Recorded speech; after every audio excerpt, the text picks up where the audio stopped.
Han oído ustedes mucho hablar del Donbass, ¿verdad? De hecho, las últimas negociaciones de las que les hemos estado hablando estos días y hasta ahora han puesto el foco en la cesión de estos territorios como parte fundamental de un posible acuerdo de paz entre Rusia y Ucrania.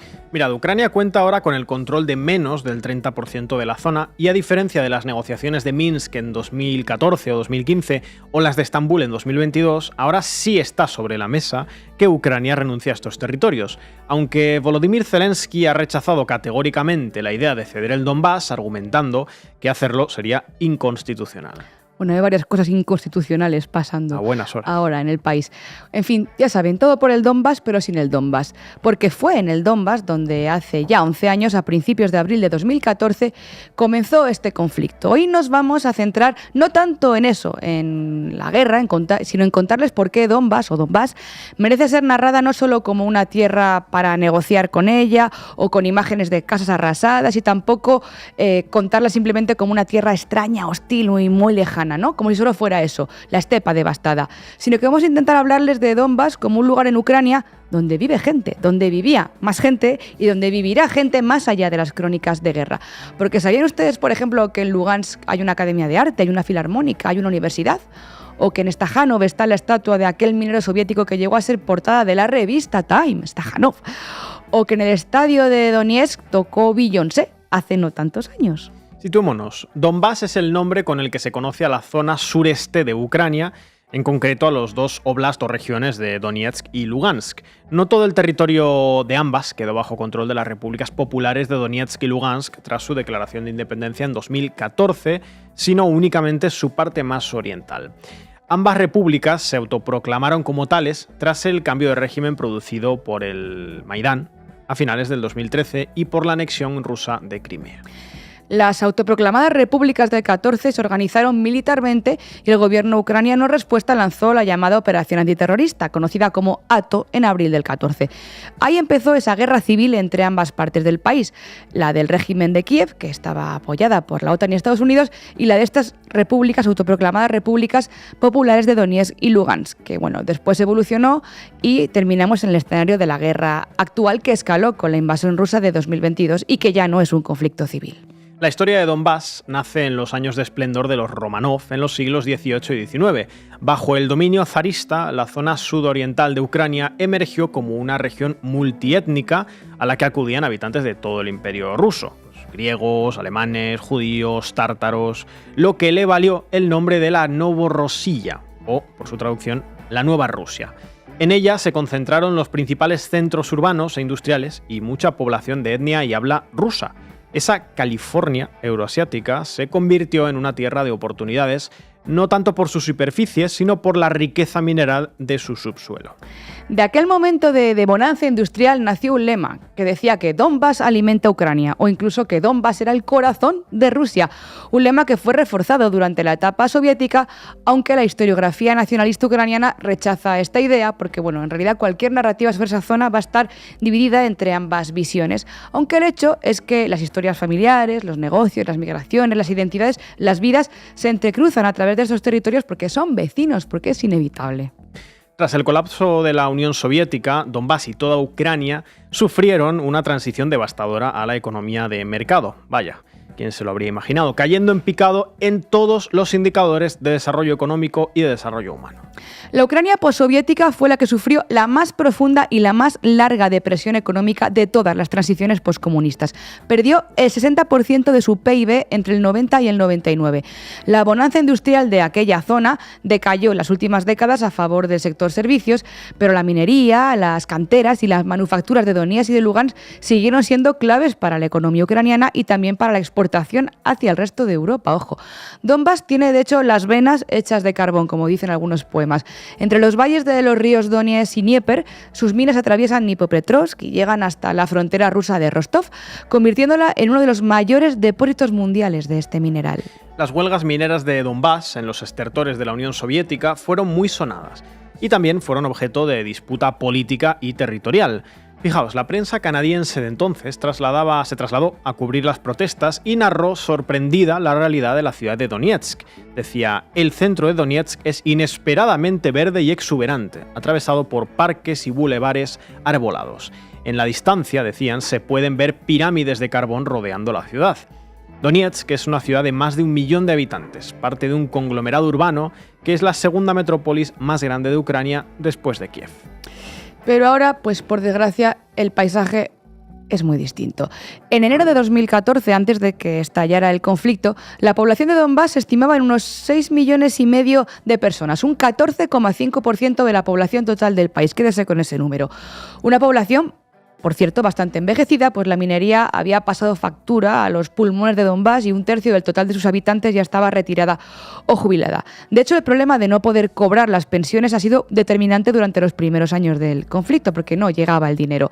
Sin subsidios, sin suministros, han sido las mujeres mayores, las mujeres de 40, 50, 60 años, las que han sostenido la región mientras caían los misiles. Así que si hubiera que dar alguna medalla de guerra, sin duda sería para ellas, a las que llaman las babuscas. Según los pocos datos disponibles en la actualidad, la población de hoy en día del Donbass, en 2025, probablemente oscile entre 1,5 millones y 2,5 millones de personas. O sea, que se ha pasado de 6,5 millones a alrededor de 2 habitantes en la zona, gracias a la guerra. Antes de la invasión del año 2022, se hablaba ya de 14.000 personas fallecidas en el marco de este conflicto desde el 2014. Al menos 4.000 de ellas eran civiles. Y se hablaba también de más de 40.000 personas heridas durante el conflicto y al menos 9.000 de estas eran civiles, según Naciones Unidas y sus reportes periódicos sobre el terreno. De ellas, por cierto, el 85% eran víctimas o heridos de artillería, un porcentaje muy superior al de la Segunda Guerra Mundial. Un informe de Human Rights First del 18 de marzo del 2024 señala que Ucrania, en su conjunto, es el país más minado del mundo. Dentro de Ucrania, el Donbass, junto con regiones como Kharkov, es la más afectada con una amplia variedad de minas, incluidas las llamadas pétalo, PFM-1, especialmente letales. Más de 3 millones de personas abandonaron sus hogares en Donbass en los primeros años del conflicto. Para 2015, por ejemplo, en Gorlovka solo quedaban 180.000 habitantes, cuando un año antes tenía 100.000 personas más. Lo mismo ocurrió en Debaltsevo o en Krasnohorivka. En 2016, el gobierno ucraniano calculaba que había 1.380.000 personas desplazadas internas en Ucrania y más de 1,5 millones de personas refugiadas en Rusia y Bielorrusia. Es decir, que refugiados y desplazados de esta guerra ha habido desde 2014 y, de hecho, gran parte de quienes salieron de Donbass lo hicieron hacia el oeste, pero también mucha gente se marchó hacia el este, de hecho la mayoría como hacia Rusia. Hoy los números que estima Naciones Unidas son de 13.883 civiles asesinados en Ucrania durante la guerra desde el año 2022. Esto incluye a 2.719 civiles asesinados en territorios del Donbass bajo control ruso. El 90% de los civiles asesinados en Ucrania murieron por proyectiles, bombas, misiles, minas y explosivos, y el 10% de los civiles fueron asesinados por otras armas, es decir, pues armas pequeñas y ligeras, en fuego cruzado, en disparos indiscriminados, etc. O sea que el recuento de la muerte en este largo conflicto y su escalada acumula ya, según Naciones Unidas, 4.000 civiles muertos de 2014 a 2022 y otros 13.800 civiles muertos en todo el país, este y oeste, desde 2022 hasta julio de este año.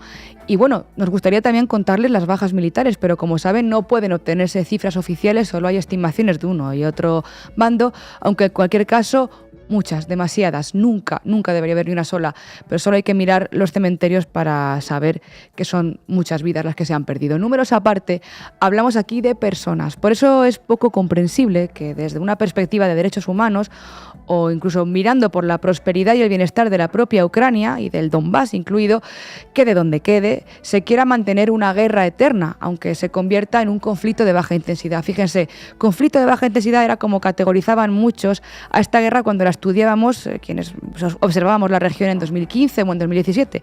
Y aunque fuera de baja intensidad, pues seguía muriendo gente, seguían pisando minas, seguía habiendo críos durmiendo en sótanos y familias partidas en dos por el exilio, y por la guerra y por la muerte.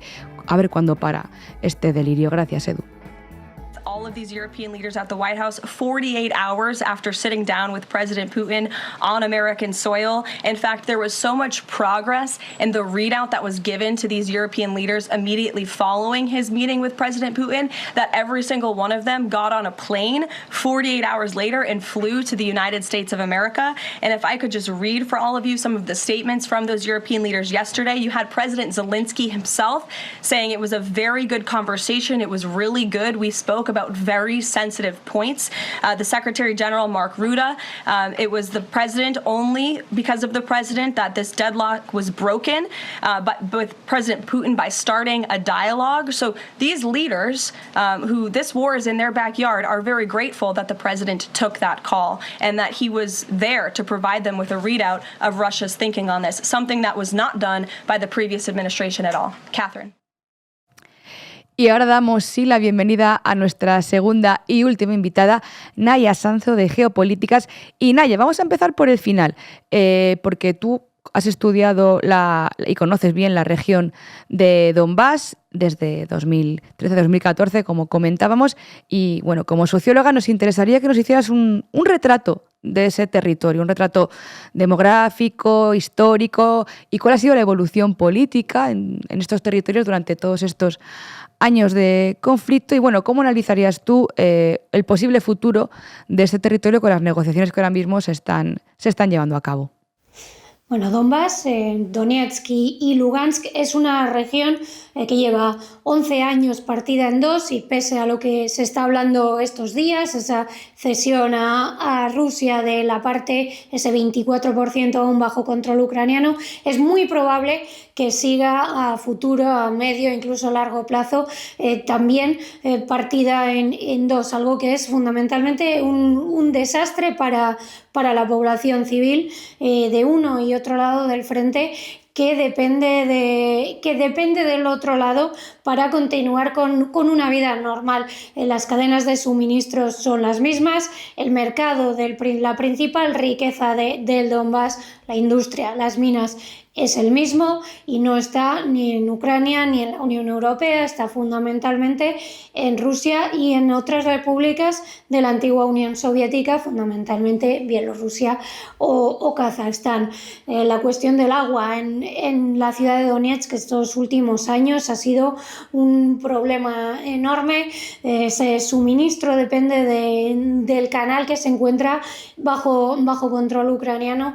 Por lo tanto, resolver ese problema requeriría en principio recuperar o el acceso a ese canal o unas relaciones lo suficientemente civilizadas con Ucrania para resolver algo que es absolutamente imprescindible para la vida normal de la población civil de Donetsk, que es la ciudad más poblada de todo el Donbass. El motivo por el que estos días estamos hablando de Donbass y no lo hemos hecho en los últimos 11 años es la importancia que ha tenido tanto para Ucrania como para Rusia esta región, que ha sido uno de los motores tanto de la Unión Soviética como de Ucrania y pudo seguir siéndolo, aunque la disolución de la Unión Soviética se produjo en un momento en el que los países europeos estaban ya en una fase postindustrial y no le dieron tanta importancia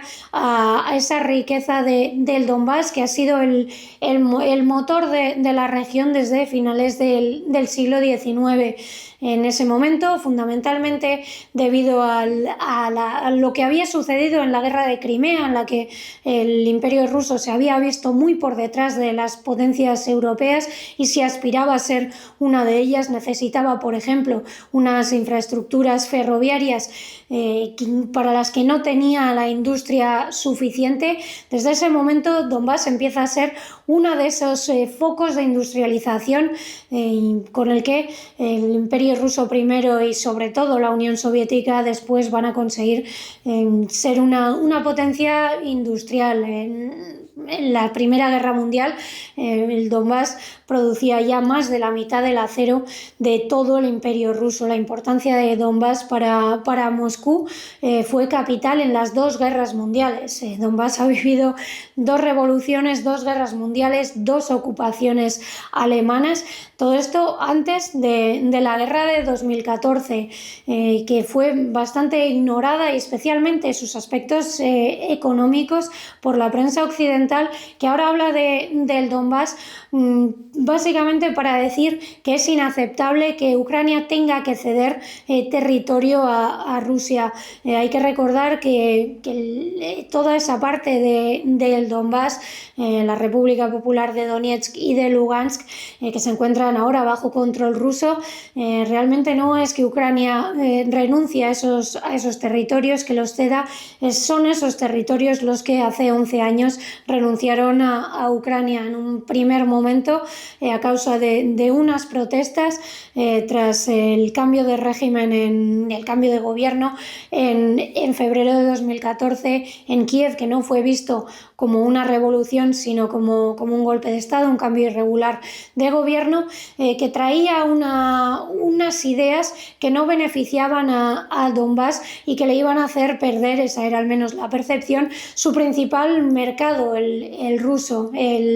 La actitud de la Unión Europea, ese acuerdo de asociación, beneficiaba al oeste de Ucrania, más vinculado a la exportación agrícola, que a la parte industrializada del Donbass, cuyo mercado era básicamente Rusia. En aquel momento la prensa se mofaba de esa república de dos edificios, se reía de ver a ingenieros compartiendo rueda de prensa con obreros.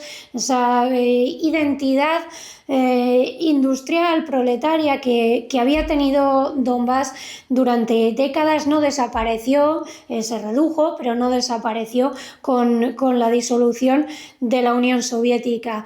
En 2014, igual que ahora, era mucho más sencillo presentar el conflicto como una cuestión de identidad, los prorrusos del Donbass, cuando realmente había un componente económico importante al que no prestamos atención. La Unión Europea no tenía nada que aportar a toda esa población que había vivido de su trabajo en las minas o en la industria.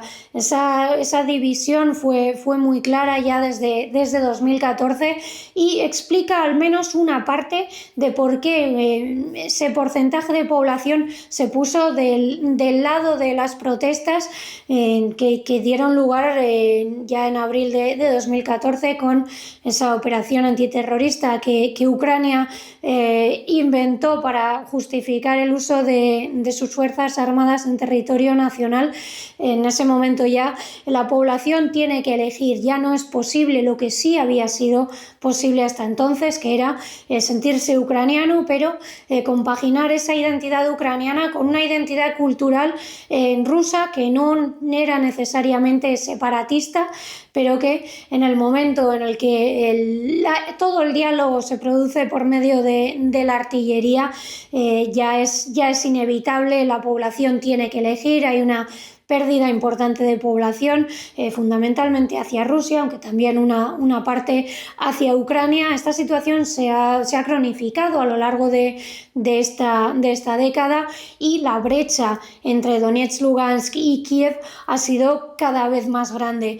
De la misma forma que es impensable que Ucrania pueda ceder voluntariamente Slaviansk o Kramatorsk, ese bastión contra los hunos, que de una forma abiertamente racista mencionó Alexander Stubb en la cumbre de la Casa Blanca, no va a pasar fácilmente bajo control ruso, pero de la misma manera ni Donetsk, Lugansk, Gorlovka es ahora mismo algo que se pueda concebir que puedan volver bajo control ucraniano. Y no se trata solo de esa identidad nacional, sino también de las realidades económicas de una región que ha vivido de la industria y que en la Ucrania actual y en la Unión Europea actual no tendrían especial futuro. De ahí que a lo largo de estas décadas la política del Donbass se haya girado en torno al clan de Yanukovych, que eran el clan industrial de la región. En 2014 ese clan colapsa y hay que buscar algo nuevo. Se crean a partir de esas protestas estas nuevas sensibilidades, esas milicias que inicialmente protegen las ciudades y que se van convirtiendo en esos ejércitos que lucharon contra Ucrania en 2014, 2015 y que son un poco el germen de esos pseudoestados que se crearon en esos años y que finalmente han dado lugar a la anexión en 2022. Sociológicamente el Donbass ha cambiado mucho a lo largo de los años, fundamentalmente por esa pérdida de la identidad industrial que se recuperó en cierta forma como movimiento social en 2014 en defensa de esos símbolos. Hablabais de esas estatuas que recuerdan a la minería, a la industria. Seguimos teniendo esa imagen de Stakhanov, esa portada del Time. Esa ha sido la identidad obrera del Donbass, que se recupera de alguna manera como símbolo en 2014 en defensa de la particularidad, de esa identidad propia del Donbass, más allá del nacionalismo ruso, más allá del nacionalismo ucraniano. Eso es lo que se intenta en un momento mantener y posteriormente con el tiempo, con esa polarización a la que obliga la guerra de 2014, se va tornando ya en formas de demostraciones de nacionalismo de uno y otro lado. A día de hoy el Donbass sigue siendo la parte de este conflicto de la que menos se ha hablado, fundamentalmente porque no se explica fácilmente simplemente apelando al nacionalismo. En Donbass, en la guerra de 2014-22 no explica todo lo que pasó en 2022, no explica la invasión rusa, pero no sabremos analizar qué ocurrió en 2022 y qué está ocurriendo ahora si no prestamos atención a qué es Donbass, por qué se levantó contra Ucrania en 2014, por qué renegó de ese acuerdo de asociación y por qué buscó en Moscú la protección que no obtuvo en Kiev. ¿Qué tal, Naya? ¿Cómo estás? Un gusto charlar contigo otra vez. Te quería preguntar por la diplomacia trumpista, es decir, por el enfoque que el presidente estadounidense le está dando a las negociaciones, tanto a las negociaciones con Putin como a las negociaciones con Zelensky, como a las negociaciones con los líderes europeos. Esa particular diplomacia trumpista, esa forma de encarar el conflicto y las negociaciones, ¿es una cosa coyuntural de los primeros meses de su gobierno o crees que está aquí para quedarse, que podemos tener este tipo de diplomacia durante los próximos años asentada? Bueno, el estilo diplomático de Donald Trump es muy claro. Incentivos y amenazas, por igual a aliados y a oponentes. El caso más claro es el de India. India es un país que Estados Unidos y que Occidente están intentando acercar hacia sus posiciones. Miembro de BRICS, pero con un enfrentamiento claro en ciertos aspectos con China. Por lo tanto, es un candidato serio a que pudiera ser atraído al bando occidental, especialmente bajo el mandato de Narendra Modi. Estas aranceles, estas tarifas, estas sanciones secundarias que Donald Trump ha impuesto a India por adquirir petróleo ruso, cuando China adquiere unas cantidades mucho mayores, son un ejemplo perfecto de cuál es la diplomacia de Donald Trump. Si me ofreces algo, si me ofreces como catar un avión, como la Unión Europea aceptar todos y cada uno de todas y cada una de las exigencias de Donald Trump, todo va a ir bien y los aranceles se van a reducir. Pero siempre hay que cortejar, hay que alabar, hay que halagar a Donald Trump para conseguir las concesiones que se buscan en los aspectos más importantes. En el caso de la Unión Europea, dar a Trump todo lo que pide con la esperanza de que gracias a ello se mantenga en su postura en la cuestión ucraniana. Por ejemplo, que participe con la cobertura aérea, la vigilancia y el suministro de inteligencia para esa misión que quieren organizar los países europeos en Ucrania una vez que haya alto el fuego. Esa es la diplomacia de Donald Trump, es exigir mucho al contrario a cambio de quizá darle algo, ofrecerle una concesión en algún aspecto que Donald Trump considere que también es beneficioso para Estados Unidos. Fundamentalmente en la cuestión del comercio. Donald Trump está harto de la guerra de Ucrania, piensa que es una guerra estúpida, que es culpa de Joe Biden, pero está dispuesto a seguir vendiendo centenares de millones de material estadounidense, ya sea para la guerra o para la paz armada posterior. Esa paz por medio de la fuerza implica bastante más fuerza de la que Trump quiere hacer ver en este momento en el que además de intentar conseguir contratos y conseguir vender productos de Estados Unidos, está también muy activamente en campaña para conseguir un Nobel de la Paz. En la diplomacia de Trump todo es compatible, vender armas con hacerse llamar el pacificador del mundo. Pues muchas gracias, Naya, de nuevo por atender a la base Agosto. Llegamos al final del programa. Recuerden hacerse socios y socias de Canal Red en apoya.canalred.tv o en el QR que aparece en su pantalla. Les dejamos con un tema de rock argentino, Viejas Locas. La canción se llama Todo sigue igual. Hasta mañana.